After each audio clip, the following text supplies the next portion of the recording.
Il est là, il est là. Le Saint-Esprit est là. Le Saint-Esprit est là. La mort a disparu. Dieu donne plein salut. Et sur le monde entier, le grand jour s'est levé. Le Saint-Esprit est là, est là. Le grand jour s'est levé. La mort a disparu. Voyez tomber l'enfer. Dieu donne un plein salut. Et sur le monde entier, le grand jour s'est levé. Le Saint-Esprit est là. Il est là, il est là. Le Saint-Esprit est là. Le Saint-Esprit est là.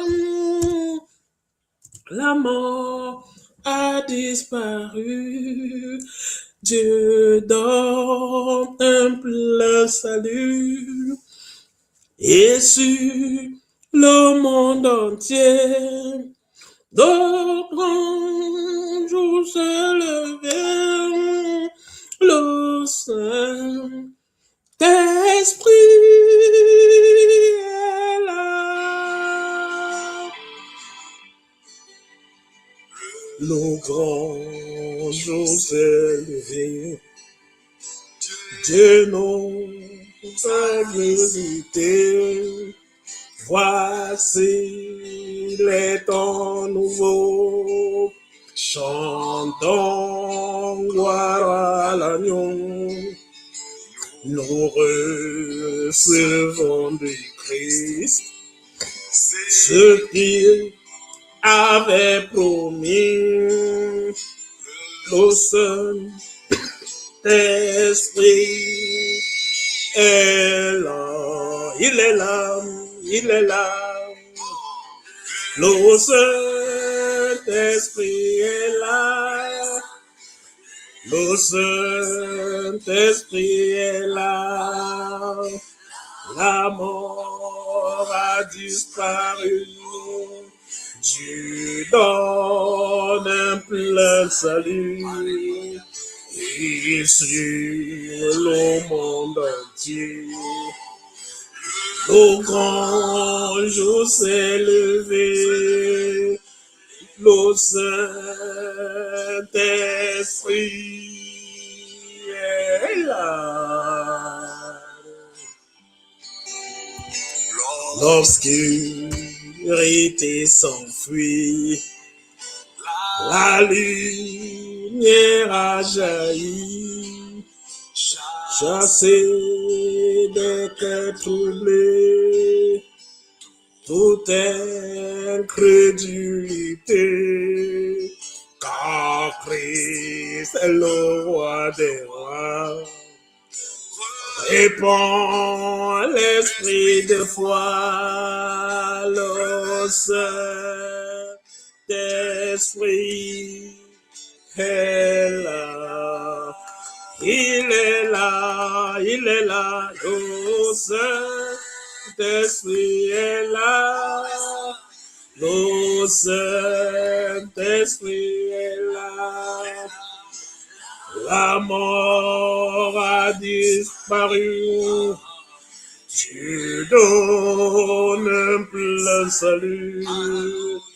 Et sur le monde entier, le grand jour s'est levé. Le Saint-Esprit est là. Le consolateur, viens remplir tous les cœurs, l'esprit de vérité, nous met en liberté. Il ouvre les prisons, répand la guérison, le Saint-Esprit est là, il est là, il est là, le Saint-Esprit est là, le Saint-Esprit est là, la mort a disparu. Tu donnes un plein salut et sur le monde entier. Le grand jour s'est levé, le Saint-Esprit est là. Et tous les rachetés chantent les libertés. Christ a accompli, il a donné l'esprit. Voyez trembler l'enfer, car dans tout l'univers, le Saint-Esprit est là, il est là, il est là. Que tous les rachetés chantent la liberté. Christ a tout accompli. Il a donné l'esprit.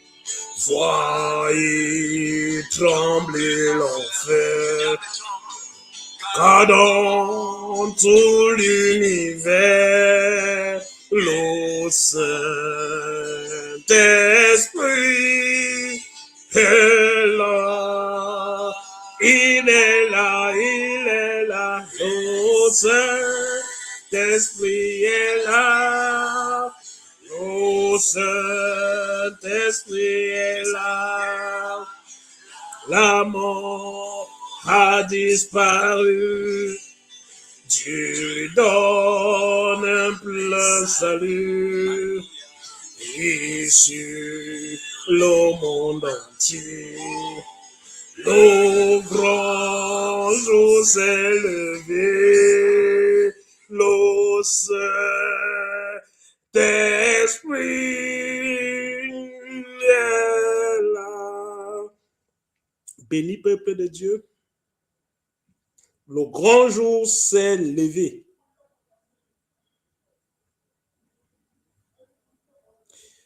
Fils du Très-Haut, aujourd'hui ce n'est pas un dimanche comme les autres. Aujourd'hui c'est le dimanche de Pentecôte, un dimanche vraiment spécial. À ceux qui ont été sanctifiés en Jésus-Christ, à l'église de Dieu qui est à Corinthe, à l'église de Dieu qui est au ministère tel que je suis, à ceux qui ont été appelés à être saints, et à tous ceux qui invoquent en quelque lieu que ce soit le nom de notre Seigneur Jésus-Christ, leur Seigneur et le nôtre. Que la grâce et la paix vous soient données de la part de Dieu, notre Père, et du Seigneur Jésus-Christ. Tout à coup, il vint du ciel un bruit, comme celui d'un vent impétueux, et il remplit toute la maison où ils étaient assis. Des langues semblables à des langues de feu leur apparurent, séparées les unes des autres, et se posèrent sur chacun d'eux. Et ils furent tous remplis de Saint-Esprit et se mirent à parler en d'autres langues, selon que l'Esprit leur donnait de s'exprimer. Amen. Béni, Fils de Dieu, pour cette langue de feu que nous avons reçue, pour cette langue de feu qui se pose sur chacun d'entre nous. Remercions le Seigneur avec notre premier chant issu de chant de victoire, numéro 286. Jésus soit avec vous à jamais.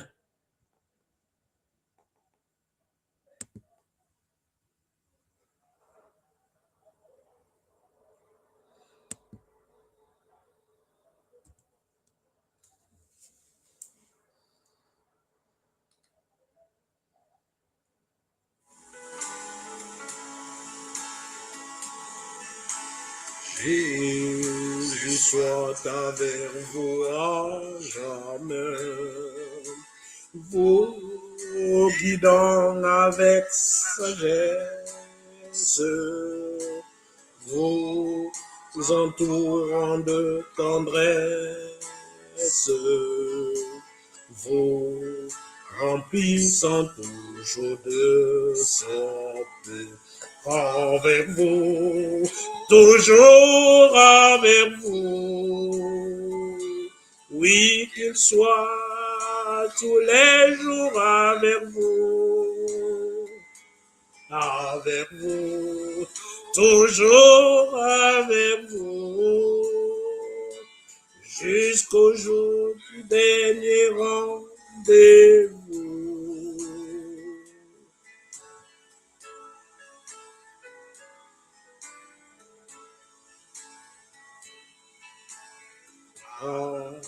Avec vous au milieu du danger, à l'heure de la détresse, qu'il soit votre forteresse, qu'il soit avec votre protégé. Avec vous, toujours avec vous. Oui, qu'il soit tous les jours avec vous.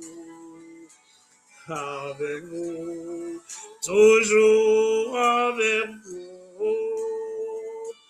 Jusqu'au jour du dernier rendez-vous.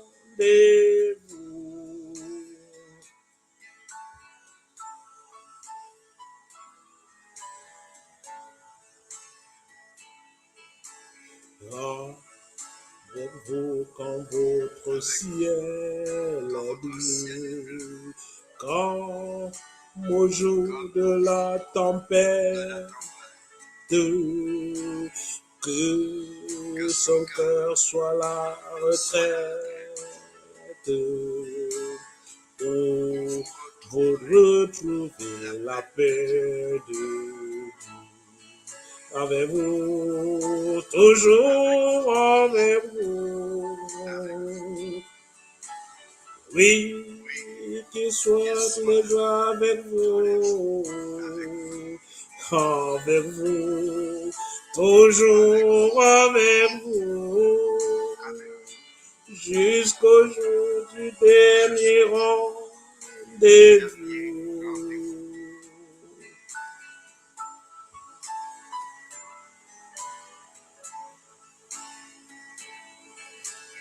Enfin dans la dernière combat pour échanger cette terre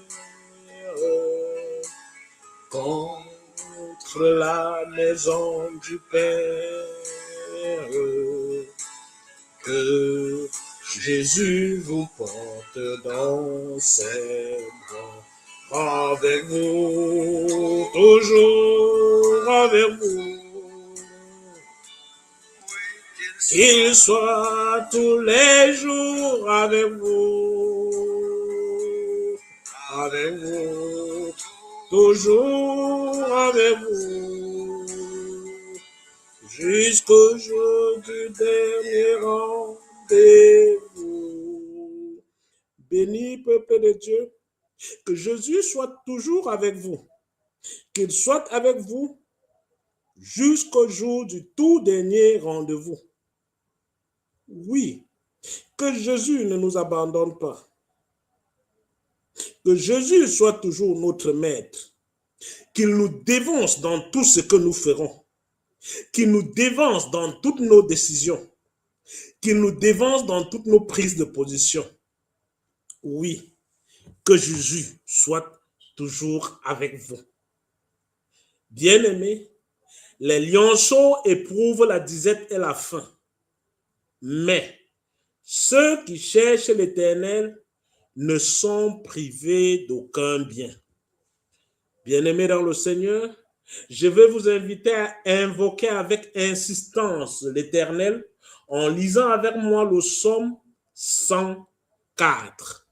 Là, il est écrit: mon âme, bénis l'Éternel.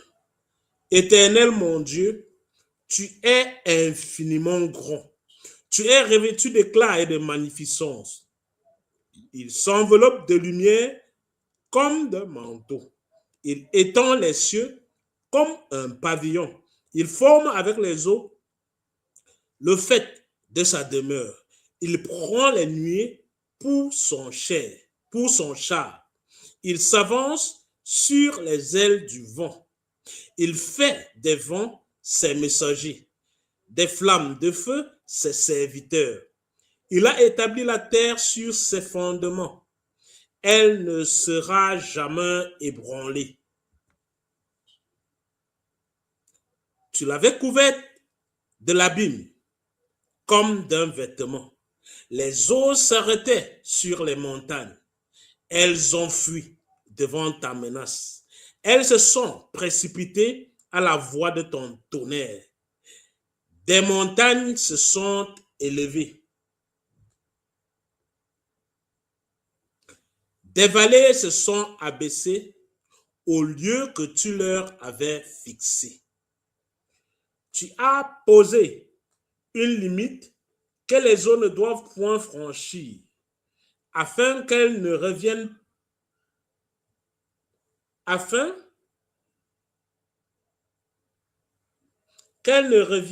plus couvrir la terre. Il conduit les sources dans des torrents qui coulent entre les montagnes. Elle abreuve tous les animaux des champs, les ânes sauvages, et y attache leur soif. Les oiseaux du ciel habitent sur leurs bords et font résonner leur voix parmi les rameaux. De sa haute demeure, il arrose les montagnes.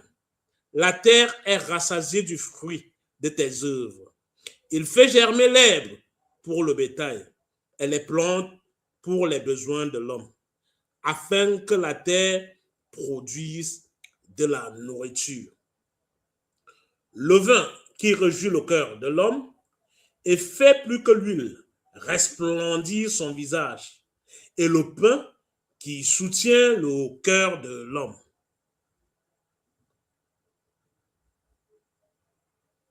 Les arbres de l'Éternel se rassasient, les cèdres du Liban qu'il a plantés.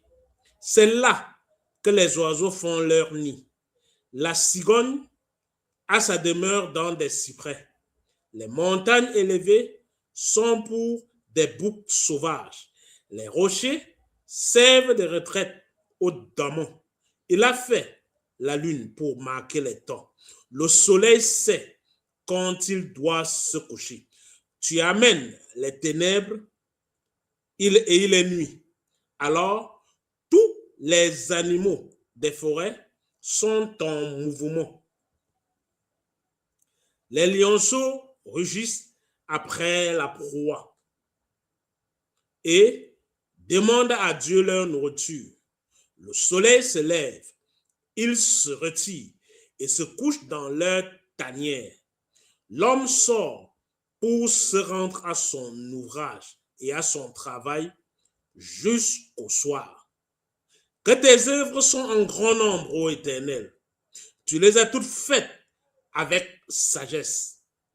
La terre est remplie de tes biens. Voici la grande et vaste mer. Là se meuvent sans nombre des animaux petits et grands. Là se promènent les navires. Et ce Léviathan que tu as formé pour se jouer dans les flots. Tous ces animaux espèrent en toi pour que tu leur donnes la nourriture en son temps. Tu la leur donnes et ils la recueillent. Tu ouvres ta main et ils se rassasient de bien.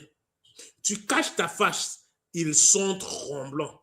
Tu leur retires le souffle, ils expirent et retournent dans leur poussière. Tu envoies ton souffle, ils sont créés et tu renouvelles la face de la terre. Que la gloire de l'Éternel subsiste à jamais. Que l'Éternel se réjouisse de ses œuvres.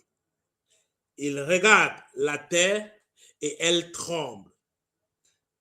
Il touche les montagnes et elles sont fumantes.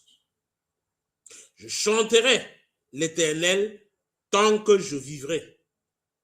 Je célébrerai mon Dieu tant que j'existerai. Que mes paroles lui soient agréables. Je veux me réjouir en l'Éternel. Que les pécheurs disparaissent de la terre et que les méchants ne soient plus. Mon âme bénit l'Éternel, louez l'Éternel. Amen. Fils de Dieu, nous allons chanter ensemble.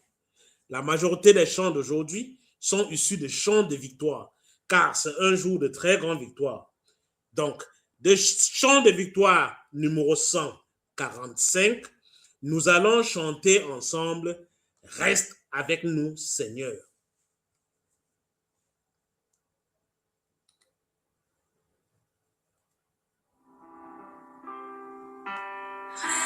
Reste avec nous, Seigneur, le jour décline. La nuit s'approche et nous menace tout.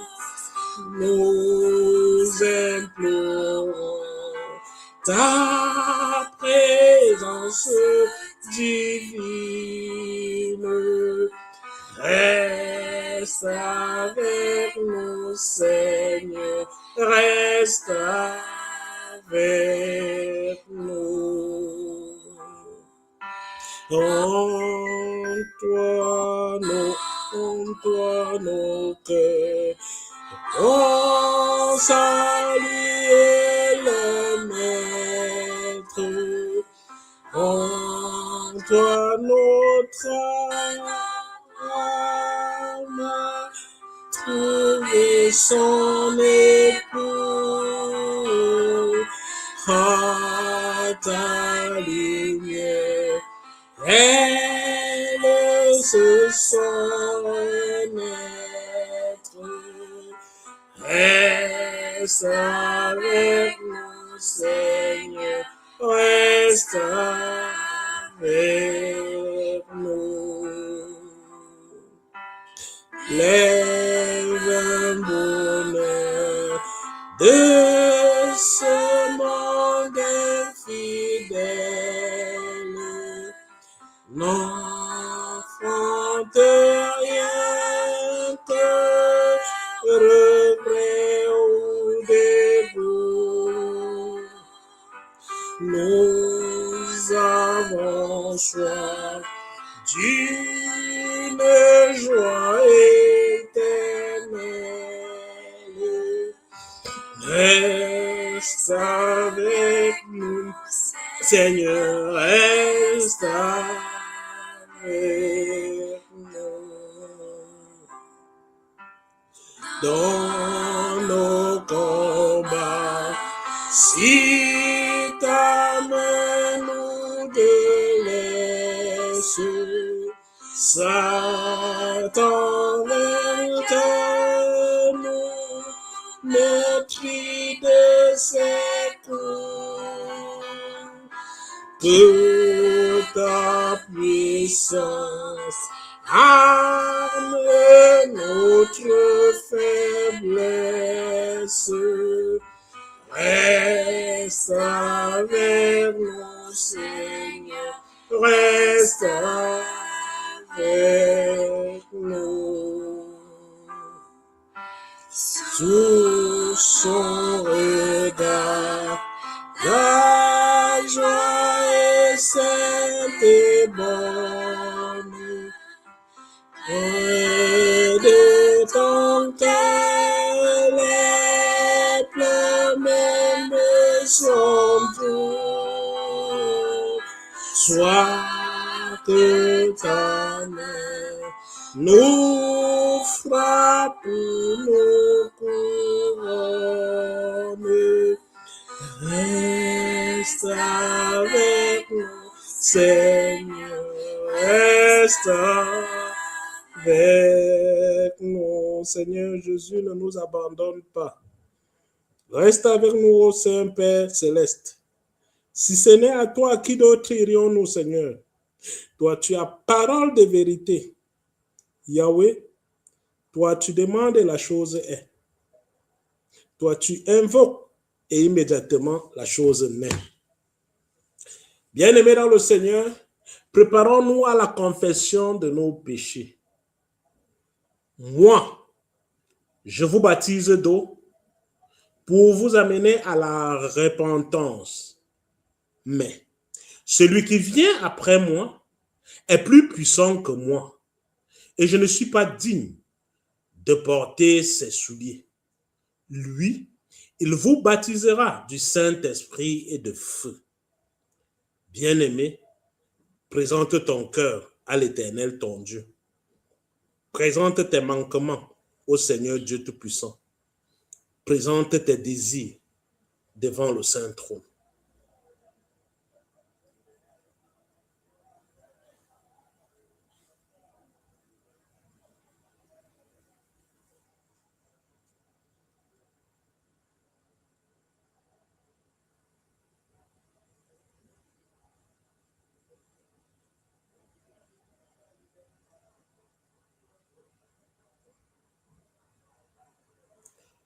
Tout à coup, il vint du ciel un bruit comme celui d'un vent impétueux. Et il remplit toute la maison où ils étaient assis. Et ils furent tous remplis du Saint-Esprit et se mirent à parler en d'autres langues selon que l'Esprit leur donnait de s'exprimer. Saint-Esprit de Dieu, viens et saisis tous nos péchés et rends-nous blancs comme la neige. Bien-aimés, en reconnaissance, nous prendrons un chant de Sur les ailes de la foi. Sur les ailes de la foi, numéro 295, 295. À Jésus, je m'abandonne.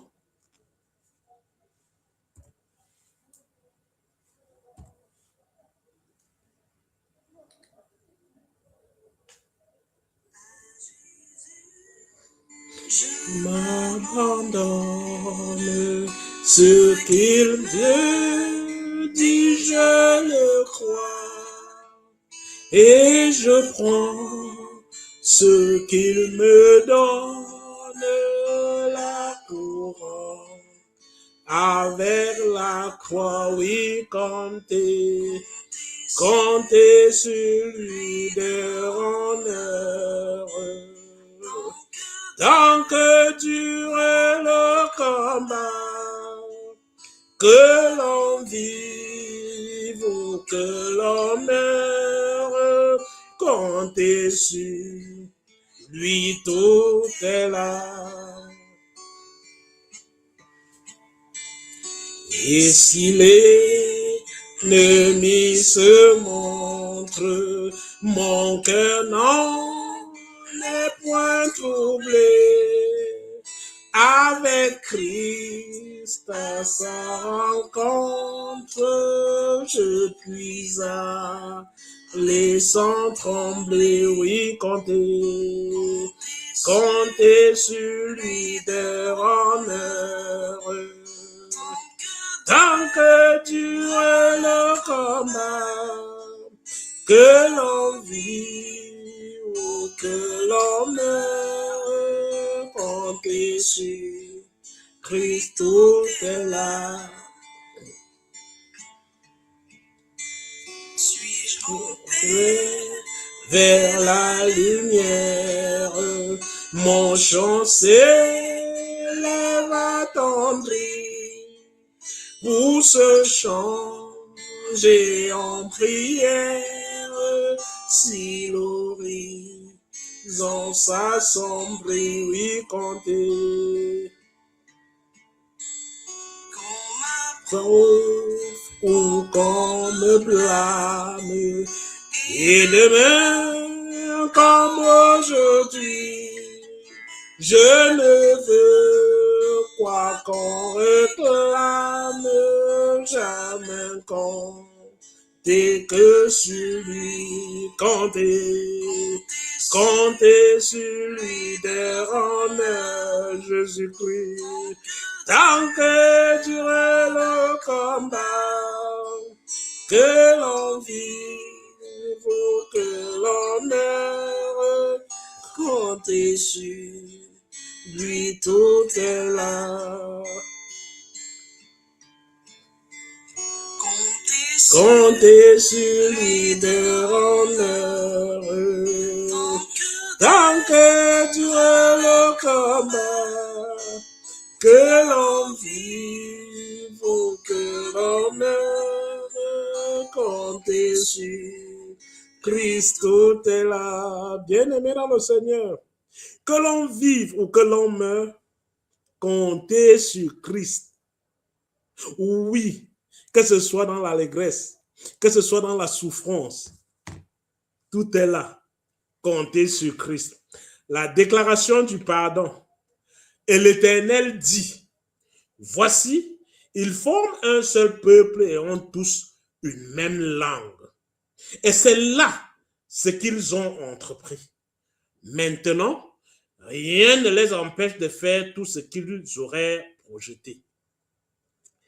Si la confession des péchés était faite selon la sincérité de notre cœur, la Bible nous annonce que tous nos péchés nous sont pardonnés au nom du Père, au nom du Fils et au nom du Saint-Esprit. Amen. En réponse et en reconnaissance de nos péchés qui nous ont été pardonnés, chantons à l'Éternel, le grand jour s'est levé.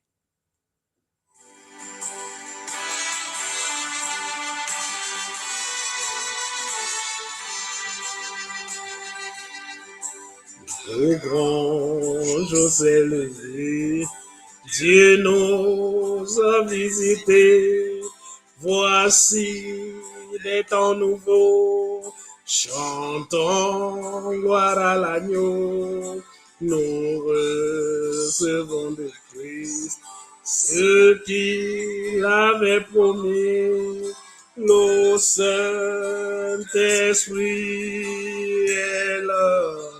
Il est là, le Saint-Esprit est là, le Saint-Esprit est là, la mort a disparu, Dieu donne un plein salut, et sur le monde entier, le grand jour s'est levé, le Saint-Esprit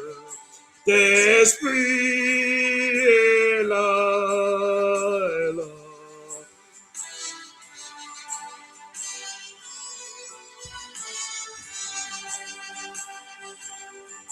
L'obscurité s'enfuit, la lumière a jailli.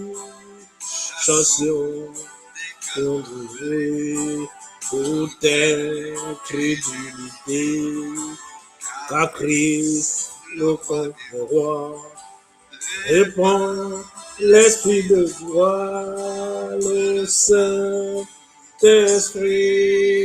est là, il est là. Le Saint-Esprit est là, le Saint-Esprit est là. La mort a disparu, Dieu donne un plein salut. Et sur le monde entier, le grand jour s'est levé, le Saint-Esprit est là.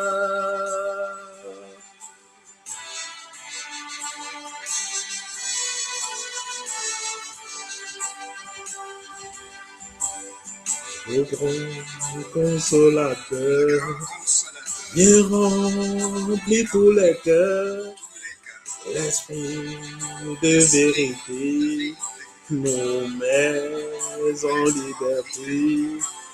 Il ouvre les prisons, répand la guérison, le Saint-Esprit est là. Le Saint-Esprit est là, le Saint-Esprit est là, la mort a disparu, Dieu donne un plein salut, et sur le monde entier, le grand jour s'est levé, le Saint-Esprit est là.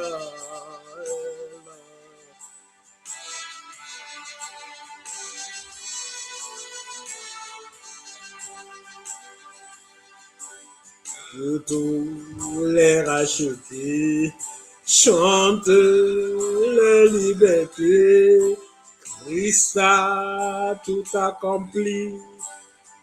Il va donner l'esprit. Voyez trembler l'enfer. L'univers, le Saint-Esprit est là. Il est là, le Saint-Esprit est là, le Saint-Esprit est là, la mort a disparu, Dieu donne un plein salut, et sur le monde entier, le grand jour s'est levé, le Saint-Esprit. Béni peuple de Dieu, le grand jour s'est levé. Le Saint-Esprit est là pour nous accompagner. Le Saint-Esprit vient nous accompagner dans tout ce que nous aurons à faire. Maintenant et bien après, le Saint-Esprit nous accompagne. Il fait chaque pas avec nous. Bien-aimés, nous allons maintenant nous préparer à la confession de foi selon le symbole des apôtres. Je crois en Dieu, le Père Tout-Puissant, Créateur du ciel et de la terre. Je crois en Jésus-Christ, son Fils unique, notre Seigneur, qui a été conçu du Saint-Esprit et qui est né de la Vierge Marie. Il a souffert sous Ponce Pilate. Il a été crucifié, il est mort. Il a été enseveli. Il est descendu aux enfers. Le troisième jour, il est ressuscité des morts. Il est monté au ciel. Il siège à la droite de Dieu, le Père Tout-Puissant. Il viendra de là pour juger les vivants et les morts. Je crois en l'Esprit Saint. Je crois à la Sainte Église universelle, la communion des saints, la rémission des péchés, la résurrection de la chair et à la vie éternelle. Amen. Bien-aimés, préparons-nous maintenant à la phase de la prédication. Dans cette phase de la prédication, nous aurons à lire 3 tests. Le premier test d'aujourd'hui se trouve dans l'Acte des Apôtres au chapitre 2, les versets de 1 à 11. Le deuxième test prévu pour aujourd'hui se trouve dans 1 Corinthiens au chapitre 12, les versets de 1 à 13. Le troisième test, c'est dans Jean 20, les versets de 19 à 23. Il faut bien le rappeler que notre test de prédication d'aujourd'hui sera le deuxième test. J'entends par là 1 Corinthiens 12, les versets de 1 à 13.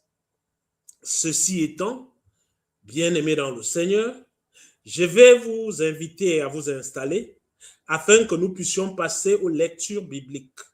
Commençons donc par le tout premier texte qui est dans Actes 2, les versets de 1 à 11. Là, il est écrit, le jour de la Pentecôte, ils étaient tous ensemble dans le même lieu.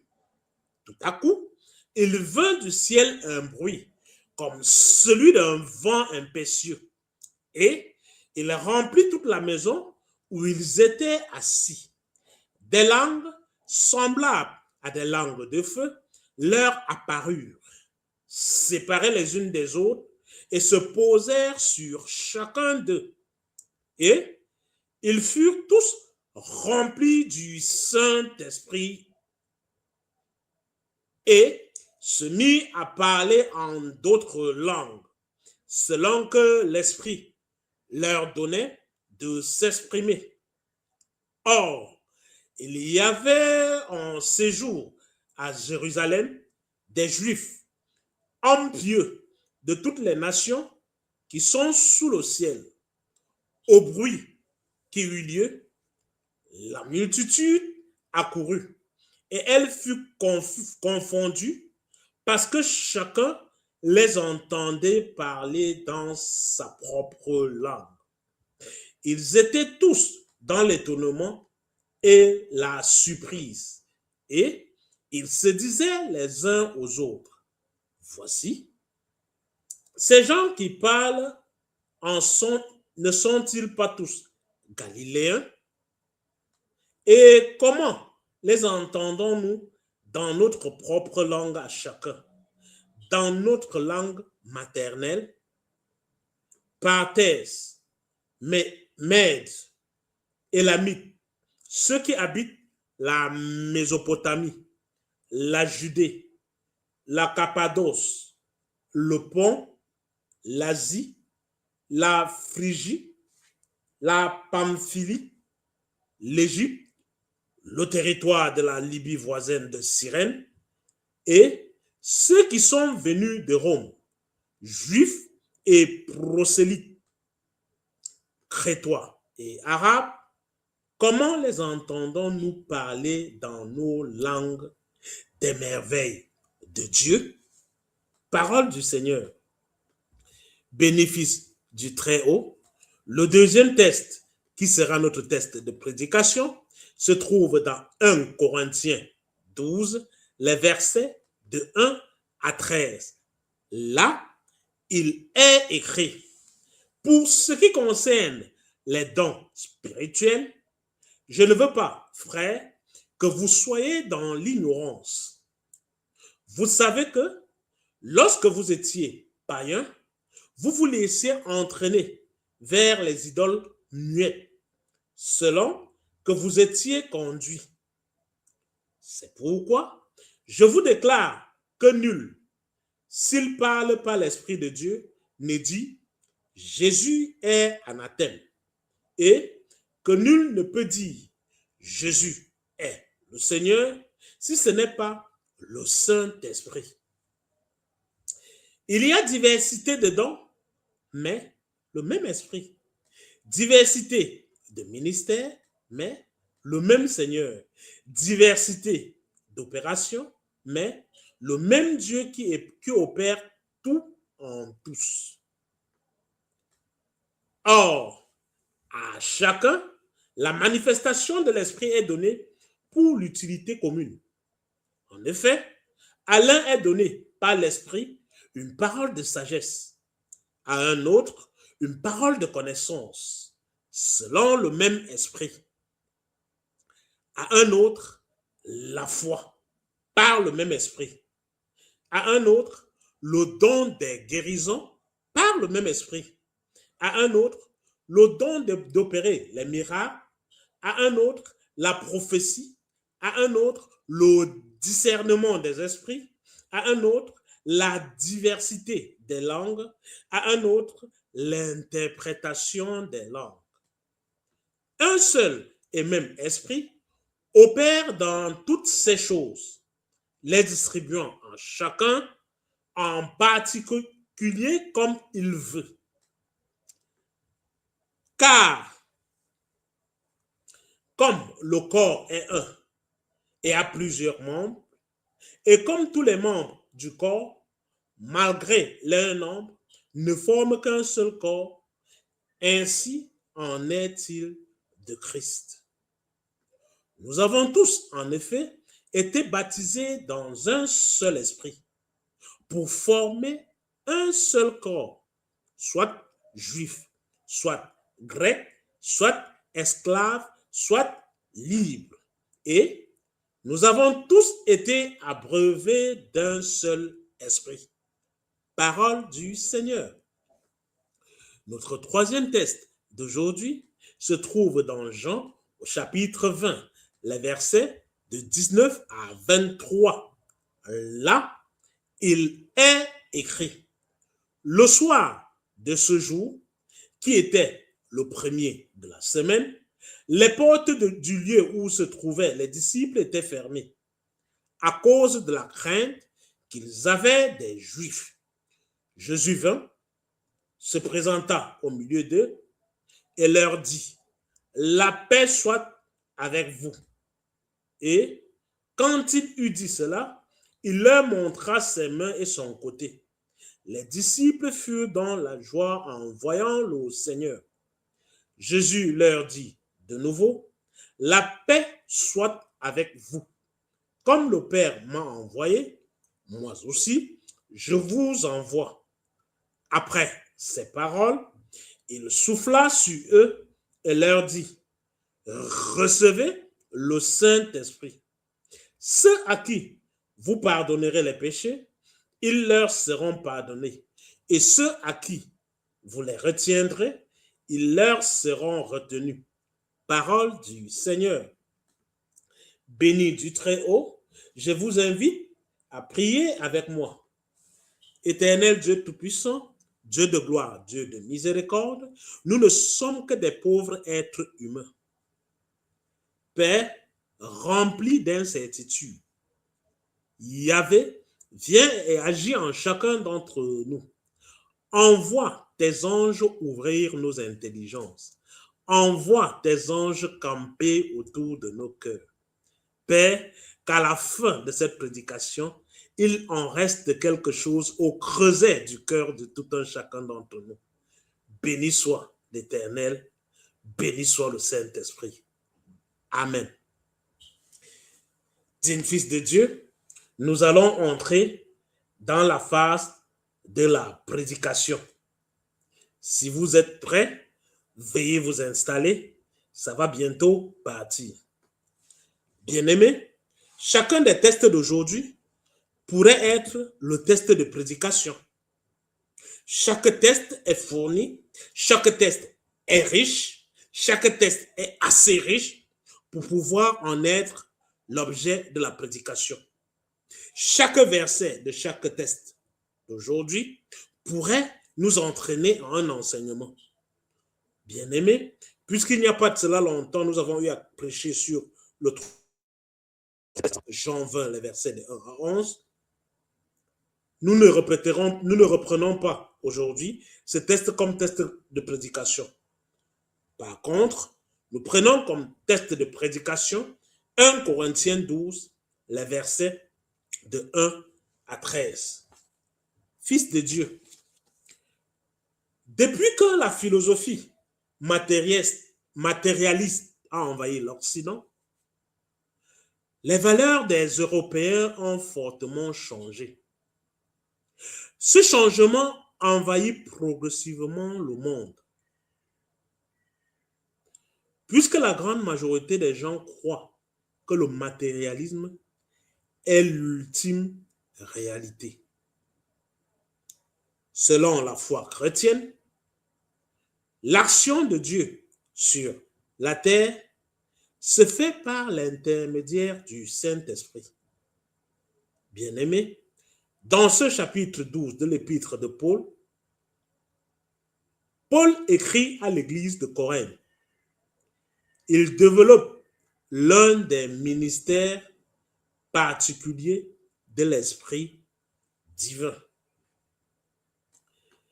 Bien-aimés, il faut commencer en notant que cette assemblée est bénie.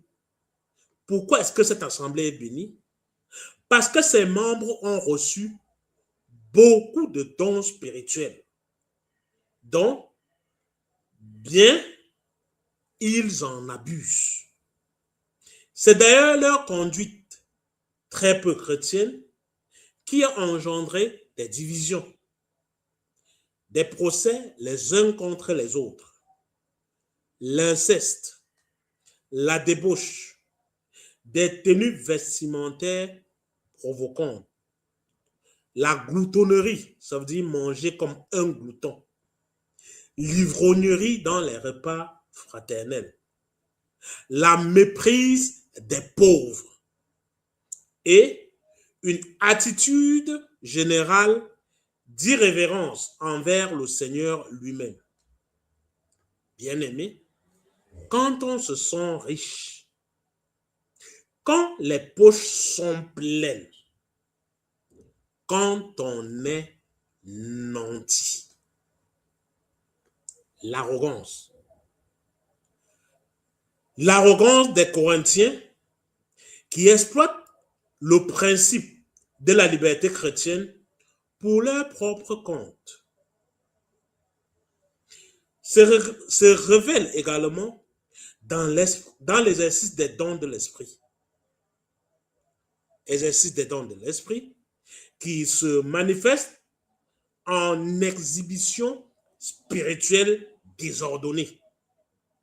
Bien-aimés, les personnes responsables de ce chaos dans les cultes s'enorgueillissent. Ils s'enorgueillissent de leurs soi-disant privilèges, ce qui contribue encore davantage à la désintégration de cette assemblée. Paul va donc s'évertuer à remédier à ces excès en décrivant la nature, le but des dons spirituels et comment les utiliser pour la gloire de Dieu. Bien-aimés, à ce niveau, nous allons étudier ce texte verset après verset. J'en connais un pasteur qui aimait bien cette étude-là. Il disait que son étude biblique se faisait point par point, virgule par virgule. Nous allons nous jeter dans cet exercice. Nous allons étudier ce texte verset par verset. Nous n'irons pas jusqu'à la fin, naturellement. Le temps qui court ne nous permet pas d'étudier tous les versets jusqu'à la fin, mais au moins, jetons-nous dans cet exercice, ne fût-ce que pour les 9 premiers versets. Donc, vous et moi, nous allons nous atteler à étudier chaque verset des 9 premiers de cet épître de Paul aux Corinthiens. Nous commençons naturellement par le verset 1.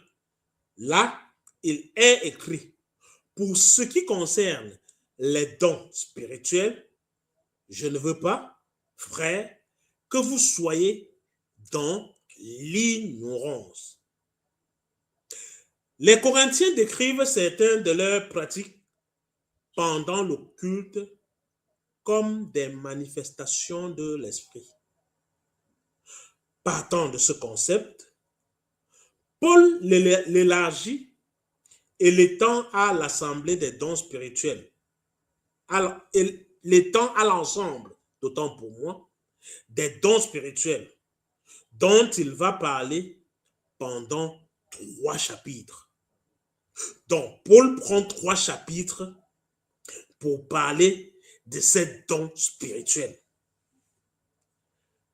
Cette portion que nous avons aujourd'hui décrit avec le plus de vivacité les phénomènes étonnants qui ont marqué les premiers temps où la jeune Église commence à étendre ses ailes dans l'Empire romain. Le feu de l'Esprit qui, à la Pentecôte, avait gagné les disciples, s'était étendu aux assemblées chrétiennes nouvellement créées.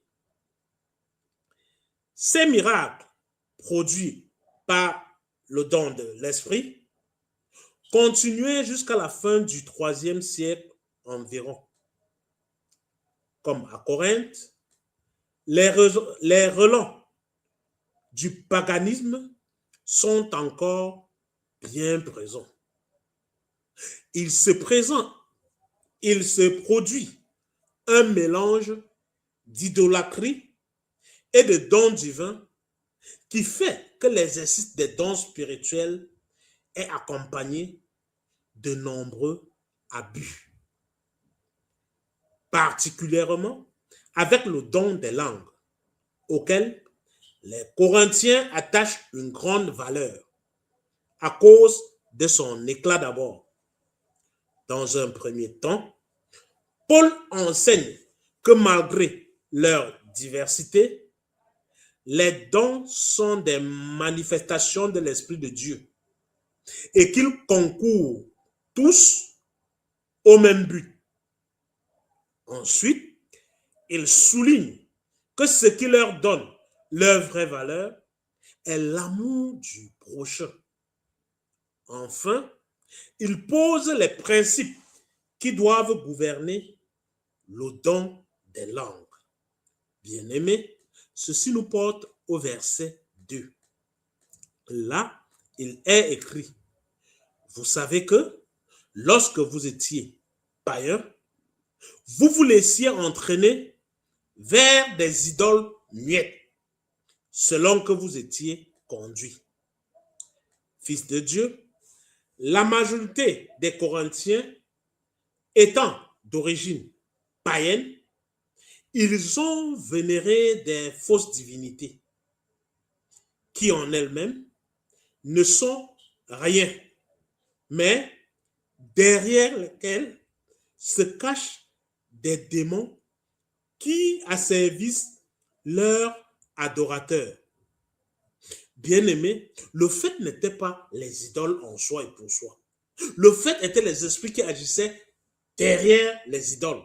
Les esprits qui étaient cachés derrière les idoles pour agir. D'où la question, tout miracle est de Dieu? Toute manifestation à l'Église est de Dieu? Ou alors, tout esprit est de Dieu?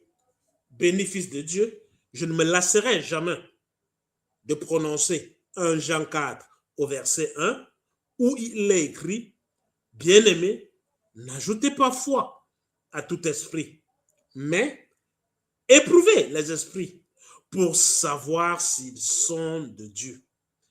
Car plusieurs faux prophètes sont venus dans le monde.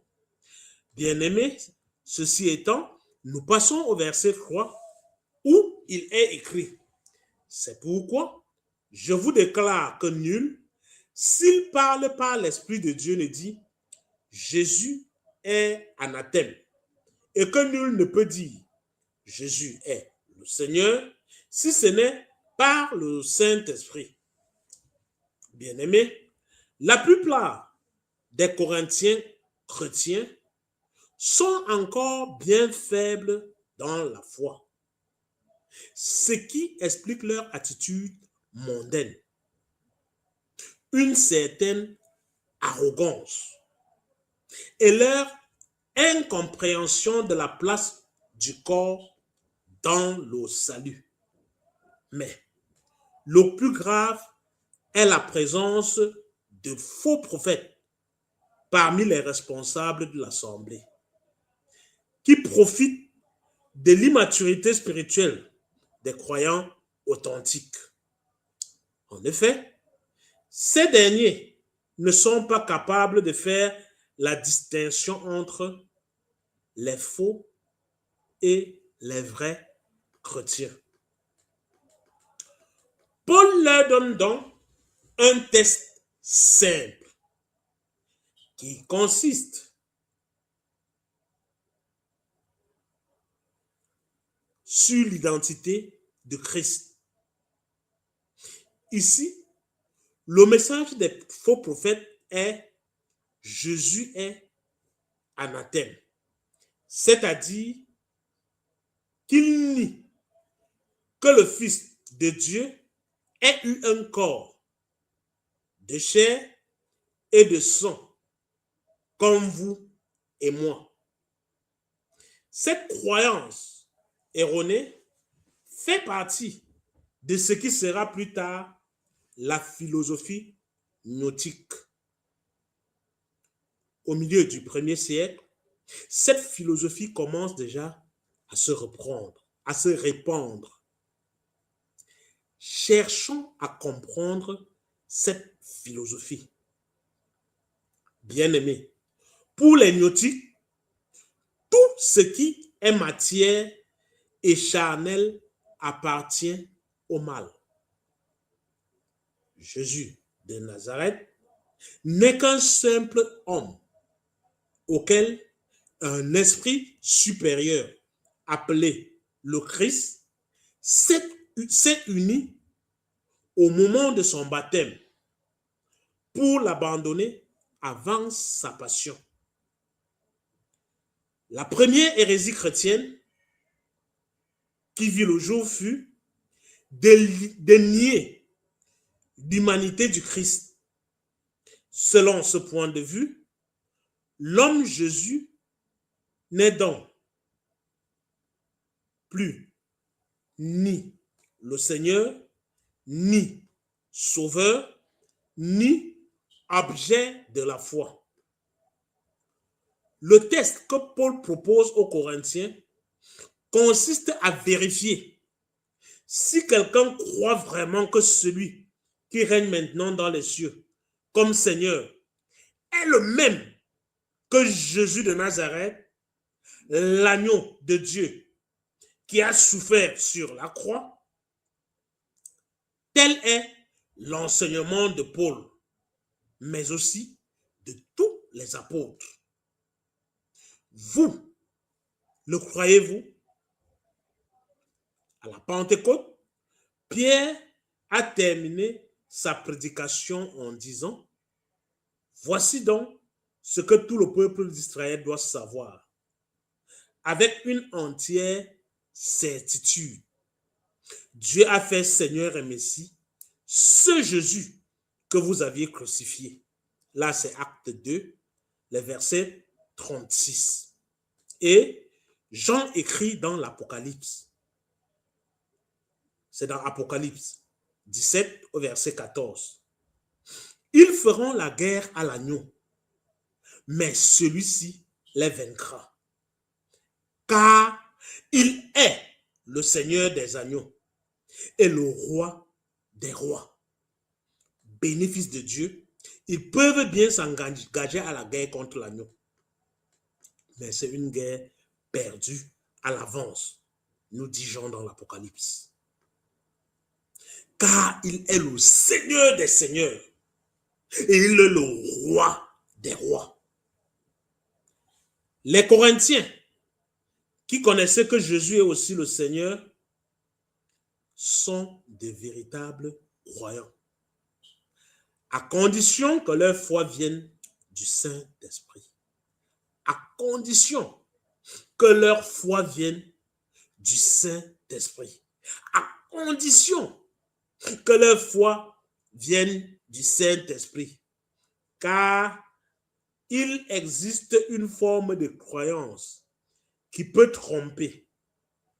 En effet, ceux qui possèdent une connaissance historique et purement intellectuel et cérébral de Jésus peuvent eux aussi s'écrier « Seigneur, Seigneur », sans avoir la foi qui sauve. L'Évangile rapporte que Jésus a dit, pour entrer dans le royaume des cieux, il ne suffit pas de me dire Seigneur, Seigneur. Il faut accomplir la volonté de mon Père céleste. Au jour du jugement, nombreux sont ceux qui me diront Seigneur, Seigneur. Nous avons prophétisé en ton nom. Nous avons chassé des démons en ton nom. Nous avons fait beaucoup de miracles en ton nom. Je leur déclarerai alors, je ne vous ai jamais connu. Allez-vous-en, vous qui pratiquiez le mal. C'est dans Matthieu 7, les versets de 21 à 23. Béni du Très-Haut. Les faux frères qui se sont introduits dans l'église de Corinthe disent croire et obéir au Seigneur, ce qui est évidemment un mensonge. De plus, il est probable qu'ils égarent les croyants en prétendant recevoir des visions de Dieu et, par les exhibitions spirituelles, peut-être même, sont-ils capables de faire des miracles. Mais toutes ces manifestations, accompagnées de belles paroles, ne constituent aucunement un critère valable pour juger si quelqu'un est conduit par l'Esprit de Dieu. En effet, les prêtres, les pasteurs et les gourous de certaines religions, ainsi que la plupart des sorciers, sont tout à fait capables de réaliser des prodiges. À vous en couper le souffle. Ce qui compte en premier lieu, c'est de croire dans son cœur que le Christ est celui qu'il a dit être. La grande question que Jésus a posée à ses disciples a été « Qui dites-vous que je suis ?» C'est dans Matthieu 16, au verset 15. Il pose toujours et encore cette même question à tous les êtres humains. Cette même question nous est posée en ce moment même, quelle que soit notre origine ethnique, quel que soit notre statut social, quel que soit notre bien-être matériel. Qu'en sais-je encore? Jésus demande, qui dites-vous que je suis? Quand il a posé cette question à ses disciples, Pierre a répondu, tu es le Messie, le Fils du Dieu vivant. Cela se trouve dans Matthieu 16, 16. Bien-aimés, la plupart des gens pensent que le Christ était un grand homme. Mais, si c'est tout, qu'est-ce qu'il a de spécial? Il y en a eu beaucoup d'autres. En réalité, Jésus n'a jamais dit qu'il était un grand homme. Il n'était pas un homme exceptionnel. Au contraire, il a affirmé que Dieu seul est bon. J'ai lu le passage de Luc 18, les versets 18 et 19. Alors, un notable lui demanda, « Bon maître, que dois-je faire pour obtenir la vie éternelle? Pourquoi m'appelles-tu bon? » Lui répondit Jésus, « Personne n'est bon, sinon Dieu seul. » Par contre, Jésus a affirmé sans ça équivoque possible qu'il est le Fils de Dieu, le Maître et le Seigneur. Je cite les passages de Marc, chapitre 14, les versets de 61 à 62, Luc 22, versets 70, 70, Jean 13, 13. Tous disent, tu es donc le Fils de Dieu? Et il leur répondit, vous le dites, je le suis. Vous m'appelez Maître et Seigneur, et vous avez raison, car je le suis. Le grand prêtre l'interrogea de nouveau et lui demanda, es-tu le Messie, le Fils du Dieu béni? Et Jésus lui répondit, oui, je le suis. Maintenant, Jésus vous demande à vous aussi qui êtes en train de me suivre, qui dis-tu que je suis? Actuellement, avec cette question, passons au verset de 4 à 6. Là, il est écrit, il y a diversité de dons, mais le même esprit. Diversité de ministères, mais le même Seigneur. Diversité d'opérations, mais le même Dieu qui opère tout en tous. Paul enseigne la solidarité et l'unité des membres de la Trinité dans le service chrétien. Les trois personnes divines participent en même temps au ministère du chrétien authentique, qui met ses capacités spirituelles au service des autres. En effet, toute véritable œuvre chrétienne se fait sous l'autorité de Dieu le Père. Et c'est le Saint-Esprit qui accorde certains dons aux croyants afin qu'ils puissent exercer un ministère dans l'Église qui a pour chef le Seigneur Jésus-Christ. Bénéfice de Dieu, au verset 4, il est écrit, il y a diversité de dons, mais le même esprit. Arrêtons-nous un instant sur ce mot don. Le mot don, charisme, en hébreu, veut dire une aptitude qui, dans le Nouveau Testament, est d'origine divine.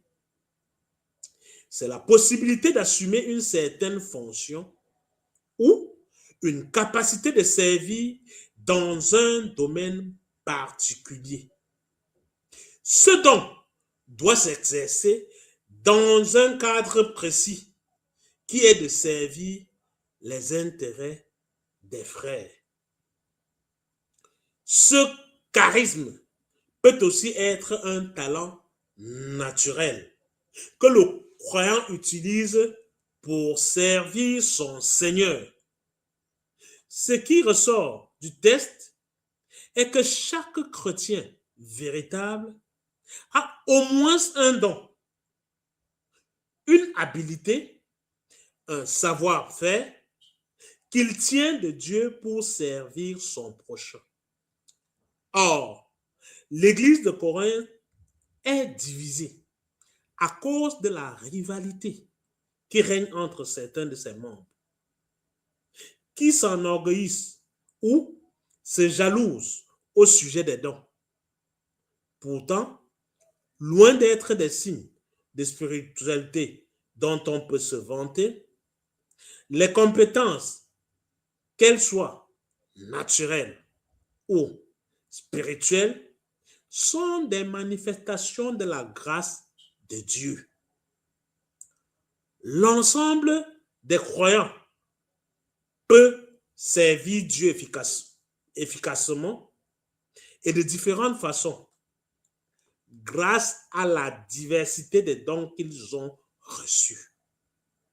Ceux-ci sont donnés aux chrétiens afin qu'ils puissent satisfaire les besoins qui se manifestent, d'une part dans l'Église et d'autre part en dehors et en faveur des non-croyants, afin que ces derniers apprennent qui est Jésus et qu'ils sachent la place à lui accorder dans leur foi. Bien-aimés, ceci nous porte évidemment au verset 7. Là, il est écrit, « Or, à chacun, la manifestation de l'Esprit est donnée pour l'utilité commune. » Les manifestations de l'Esprit sont variées, mais trouvent leur unité en leur source, qui est Dieu, et dans leur but, qui est le bien commun et l'édification de l'ensemble des croyants. Parce que les membres d'une église sont différents les uns des autres. Ils reçoivent toutes sortes de dons selon leur appel. Seulement, ces capacités ne sont pas accordées pour son enrichissement individuel, mais pour l'unité commune. Ce que précise également Pierre dans ses écrits, dans 1 Pierre 4, les versets 10 et 11. Chacun de vous a reçu de Dieu un don particulier, qu'il le mette au service des autres, comme un bon gérant de la grâce infiniment variée de Dieu. Que celui qui parle transmette les paroles de Dieu. Que celui qui sert accomplisse sa tâche avec la force que Dieu donne. Agissez en toutes ces choses de manière à ce que la gloire revienne à Dieu par Jésus-Christ, à qui appartiennent la gloire et la puissance pour l'éternité. Bien-aimés, ce n'est pas la satisfaction de soi, mais le service des autres. Se mettre au service des autres. Travailler pour le but commun. Se mettre au service, servir les autres. Ce n'est pas pour sa vaine gloire. Ce n'est pas pour son vain orgueil. Ce n'est pas pour son élévation et son attitude personnelle. Bien-aimé, se mettre au service des autres. Les Corinthiens ont encore beaucoup à apprendre dans ce domaine. C'est d'ailleurs pourquoi Paul leur a déjà dit dans 1 Corinthiens 10 au verset 24 que chacun de vous, au lieu de songer seulement à lui-même, recherche aussi les intérêts des autres. Ce même principe s'applique bien évidemment à l'exercice de ses dons et talents naturels. Un peu plus loin, l'apôtre va comparer l'Église, qui est le corps de Christ, au corps humain. Et il va montrer que chaque membre contribue à la bonne santé de l'ensemble. Maintenant, Paul va dresser une liste de 9 dons spirituels, mais veut simplement donner un aperçu de la diversité de l'action du Saint-Esprit dont il vient de parler. On peut noter au passage que pour l'apôtre, le mariage et le célibat font partie des charismes venant de Dieu. Il ne va pas les mentionner ici parce qu'il l'a déjà fait dans cette épître quand il a dit dans 1 Corinthiens 7, 7, là, il est écrit, « Je voudrais que tout le monde soit comme moi, mais chacun reçoit de Dieu son don particulier. L'un, le mariage, l'autre, le célibat. » Bien-aimés, ceci étant, nous descendons au verset 8 de notre texte de prédication. là, il est écrit. En effet, à l'un est donné par l'Esprit une parole de sagesse, à un autre une parole de connaissance, selon le même Esprit. Bien-aimés, les Corinthiens se vantent bien à tort de posséder la sagesse et le savoir. Prétention que Paul a déjà reprochée.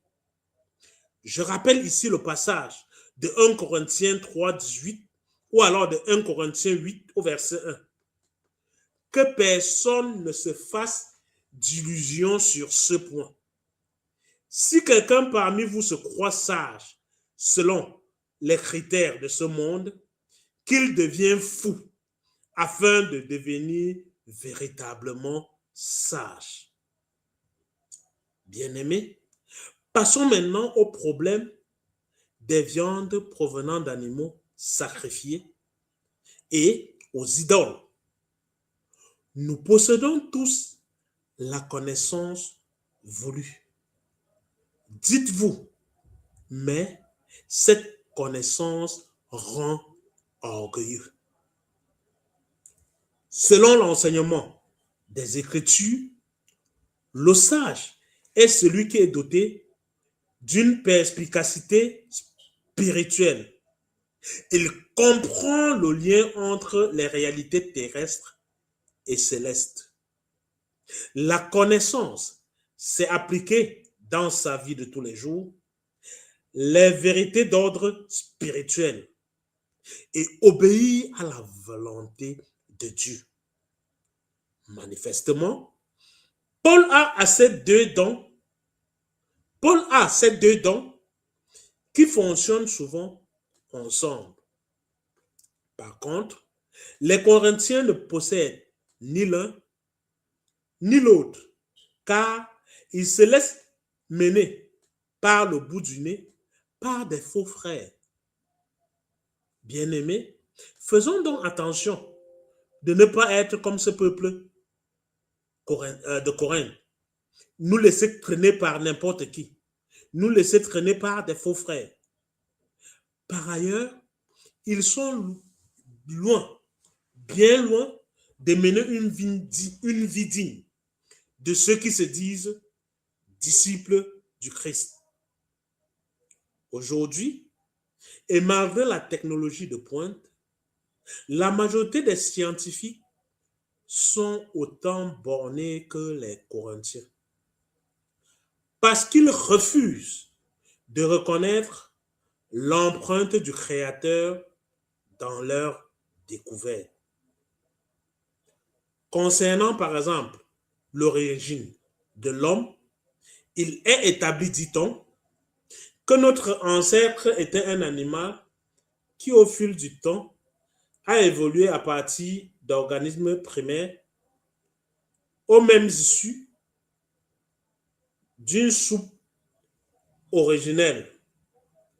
Cette croyance n'est ni de la sagesse, ni de la connaissance, ni de la science, mais de la spéculation pure et simple.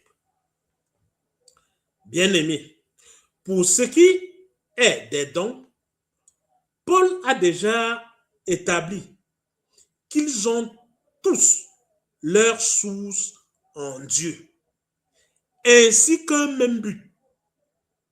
Ils sont donnés non pour l'enrichissement personnel, mais pour l'unité et l'utilité commune, c'est-à-dire pour édifier les autres. Ceci nous projette très fortement au verset 9, le dernier verset que nous avons dit que nous étudions aujourd'hui. Au verset 9, il est écrit: à un autre, la foi par le même esprit. À un autre, le don de guérison par le même esprit. Certaines personnes sont pessimistes, tandis que d'autres sont optimistes de nature. Ces traits de caractère sont naturelles, ayant même une composante génétique. Le don de la foi que mentionne Paul n'est pas la foi qui permet de faire confiance à Jésus comme son sauveur. Il s'agit d'une mesure exceptionnelle de foi en Dieu qui va au-delà de la foi exercée par la plupart des croyants et qui permet de soulever des montagnes, pour ainsi dire, c'est-à-dire d'accomplir des œuvres exceptionnelles. C'est ainsi qu'il y a des croyants qui prient et attendent la réponse divine avec la ferme assurance qu'ils obtiendront ce qu'ils ont demandé. Bien-aimé, au 19e siècle, George Muller, il a vécu de 1805 en 1898. Il fut le directeur d'un orphelinat, Ashley Down. C'était à Bristol, en Angleterre. Pourvu aux besoins de plus de 10 000 orphelins, rien que par sa foi en Dieu. Quand il eut à cœur de commencer cette œuvre, il avait un peu moins de 50 centimes d'euros en poche. Il ne fit jamais appel de fonds à quiconque. Le pouvoir de guérir les miracles, le pouvoir de guérir les malades, le pouvoir de, par d'une foi ferme, par d'une foi exceptionnelle, par d'une foi pas comme les autres. Bien-aimé, as-tu cette foi en toi? Cette foi qui ne dépasse pas seulement une montagne. Cette foi qui déplace l'ensemble des montagnes qui sont devant nous. Bien-aimé, créer ainsi cet orphelinat, pouvoir diriger plus de 10 000 orphelins, sachant qu'au point de départ, il n'a même pas 50 centimes en poche. Il n'appelle pas de levée de fonds. Il ne fait aucun appel. Mais il a la ferme conviction que son orphelinat va fonctionner. Il fait fonctionner son orphelinat. Et il prend soin des orphelins. Bien-aimé, as-tu cette foi qui te donne le pouvoir de guérir les malades? Comme ainsi dit, as-tu en toi, as-tu en toi ce don? Ce don qui fut donné aux apôtres par le Seigneur. Bien-aimé, dans l'évangile selon Luc, nous lisons dans Luc 9, verset 1, ou alors dans Luc 10, verset 19, Jésus réunit les 12 et leur donna le pouvoir et l'autorité de chasser tous les démons et de guérir les malades. Il est vrai que je vous ai donné le pouvoir de marcher sur les serpents et les scorpions et d'écraser toutes les forces de l'ennemi sans que rien ne puisse vous faire du mal. Bien-aimés, ces dons extraordinaires du Saint-Esprit accordés aux apôtres leur ont permis d'asseoir leur autorité en tant que porte-parole du seul vrai Dieu, ainsi que d'authentifier le message de la bonne nouvelle qu'ils annonçaient, qu'ils ont couché sur le parchemin et qui se résume en ces paroles, les paroles tirées de Actes 17, les versets de 30 à 31. Dieu annonce à tous et partout qu'ils doivent changer d'attitude, car il a fixé un jour où il jugera le monde entier en toute justice par un homme qu'il a désigné.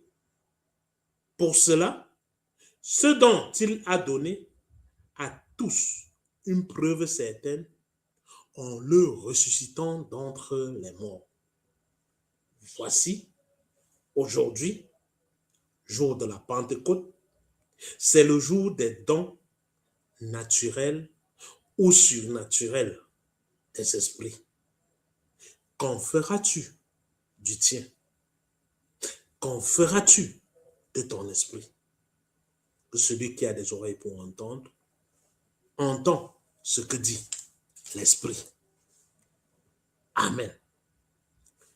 Bénéfice de Dieu, ceci étant, nous allons chanter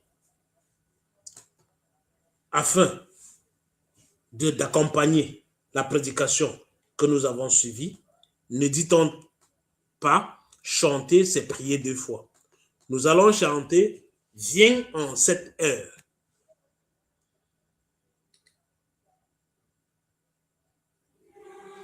En cette heure, ô tendre Père, de révéler à tes enfants, ensemble unis dans la prière, vers toi nous devant nos chants, remplis nos cœurs par ta présence de foi, d'amour et d'espérance.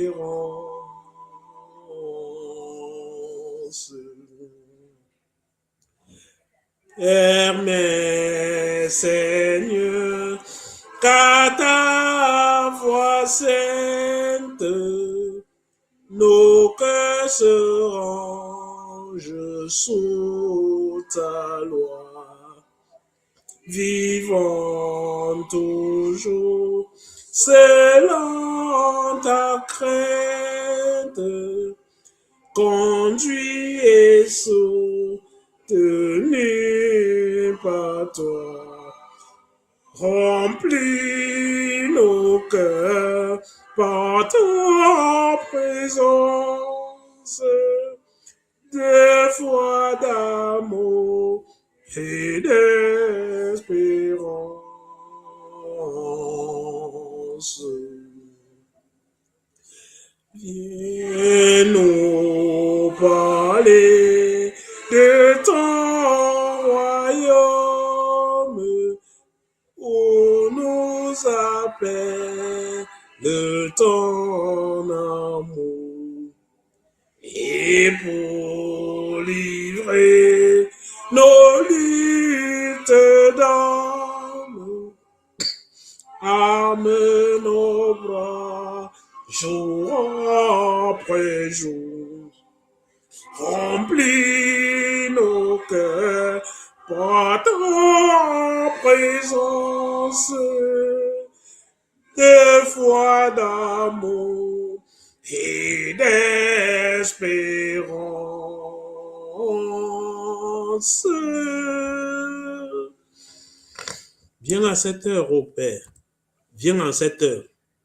Viens nous parler surtout de ton royaume, où nous appelle ton amour, ô Père céleste. Et pour lutter, et pour livrer nos luttes d'hommes, arme nos bras, jour après jour, car les défis sont nombreux. Les défis, nous les avons chaque jour. Fils de Dieu, arrivé à ce point, nous sommes dans la phase des annonces. La toute première annonce que nous ferons aujourd'hui, c'est que les 5 minutes avec le ministère tel que je suis n'aura pas lieu mercredi, mais plutôt jeudi à la même heure, à 20h. Donc, les 5 minutes avec les ministères tels que je suis, ce ne sera pas mercredi, ce sera plutôt jeudi. Pour des raisons indépendantes de notre volonté, nous vous demandons déjà pardon pour cela. Pour ceux qui ont suivi la semaine dernière, il était question de parler de l'onction du roi Saül. Nous en avons parlé et nous n'avons pas fini. Nous continuerons mercredi prochain sur la même lancée. Bénéfice de Dieu. Notre projet initial était de faire un culte en français l'après-midi et un culte en italien le matin. Notre projet initial était de tenir les 5 minutes avec le ministère tel que je suis le mercredi et les 5 en français et les 5 minutes avec le ministère tel que je suis en italien le jeudi. Nos moyens logistiques, nos moyens financiers, nos moyens économiques ne nous permettent pas de joindre les deux bouts. Pour le moment, nous réussissons à tenir le culte dans l'après-midi en français et les 5 minutes avec le ministère tel que je suis en français. Cependant, il manque en italien. Bénéfice de Dieu. Si Dieu vous met à cœur d'apporter vos dîmes, d'apporter à l'Éternel vos offrandes, daignez le faire au ministère tel que je suis, au numéro de compte BE 42 65 12 27 48 92 54. Au SWIFT K E Y T B E B et B encore. Dîme fils de Dieu, nous passons maintenant à la phase de l'exhortation. Bien-aimé, je vis un autre ange qui volait par le milieu du ciel, ayant un évangile éternel pour les annoncer aux habitants de la terre, à toute nation, à toute tribu, à toute langue et à tout peuple. Alors, je dis, malheur à moi, je suis perdu, car je suis un homme dont les lèvres sont impures. J'habite au milieu d'un peuple dont les lèvres sont impures, et mes yeux ont vu le roi, l'Éternel des armées. Ma parole n'est pas comme un feu, dit l'Éternel, et comme un marteau qui brise le roc. Qui pourra soutenir le jour de sa venue? Qui restera debout quand il paraîtra? Car il sera comme le feu du fondeur, comme la potasse des foulons. Bien-aimés, que la grâce de Dieu et l'amour de Christ qui surpasse toutes choses nous accompagnent durant toute la semaine. Allons dans la paix du Seigneur.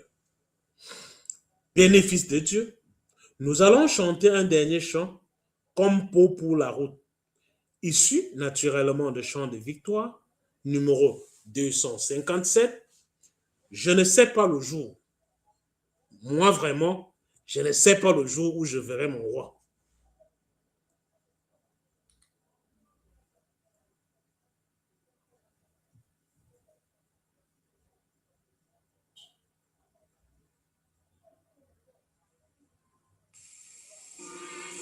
C'est pas le jour où je verrai mon roi, mais je sais qu'il me veut dans sa sainte demeure.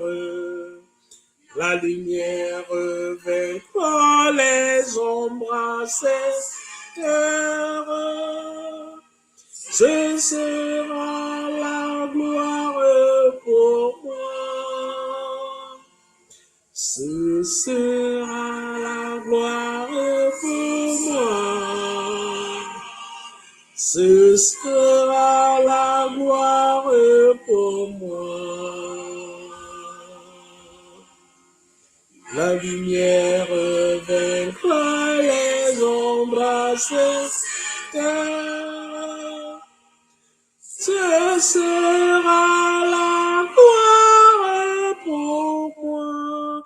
Bien-aimé, j'aurai un moment de gloire à moi tout spécialement.